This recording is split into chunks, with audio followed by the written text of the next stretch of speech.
সাকিব আল হাসান বাংলাদেশ ক্রিকেটের মুকুটহীন সম্রাট। অনেকের মতে লাল সবুজের ইতিহাসের সর্বকালের সেরা ক্রীড়াবিদ মিস্টার 75। ক্যারিয়ারের শুরু থেকে আজ পর্যন্ত যখনই মাঠে নেমেছেন, সমর্থকরা শেষ পর্যন্ত বিশ্বাস রেখেছেন সাকিবের উপর। যখন মাঠে ছিলেন না, তখনও তাকে ছেড়ে যায়নি তার ফ্যান বেস। অনেকে মজা করে বলেন, সাকিবের ক্যারিয়ারের সবচেয়ে বড় প্রাপ্তি তার লয়াল ফ্যানরাই। কিন্তু সময়টা এখন পক্ষে নেই সাকিবের। 1 বছরের বেশি সময় জন্মভূমিতে আসতে পারছেন না তিনি। দেশের রাজনৈতিক পট পরিবর্তনের পর দেশে আসার ইচ্ছা প্রকাশ করলেও সরকারের নেতিবাচক মনোভাবে পারেননি সেটা। আর এখন তো পুরোপুরি অসম্ভব তার ফিরে আসা।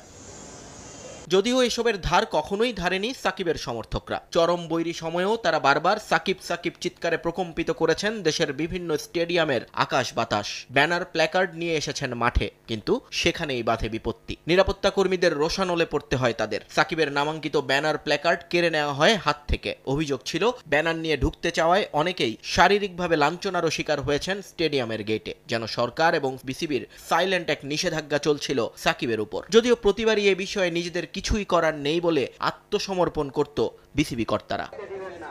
তবে এবার ঘটে গেল অভিনব এক ঘটনা। চট্টগ্রামে উইন্ডিজের বিপক্ষে সিরিজ চলাকালীন সাকিবের ব্যানার প্ল্যাকার্ড নিয়ে মাঠে ঢুকেন অনেকেই, জানিয়ে দ্বিতীয় টি-20তে সংঘর্ষ হয় গ্যালারিতে। এরপর একটু নড়ে চড়ে বসেছে ক্রিকেট বোর্ড। পরিষ্কার করে তারা জানিয়েছেন, এমন কোনো নিষেধাজ্ঞা তো দূরে থাক, সাকিবের ব্যানার নিয়ে মাঠে ঢুকতে বাধা দেওয়ার কোনো নির্দেশনাই নাকি দেওয়া হয়নি বিসিবি থেকে। আমরা জানি তার অবস্থান কোথায় কি ছিল, কারণ তার একটা খেলোয়াড় পরিচিতি আছে এবং তাকে অনেকে পছন্দ করে খেলোয়াড় হিসেবে।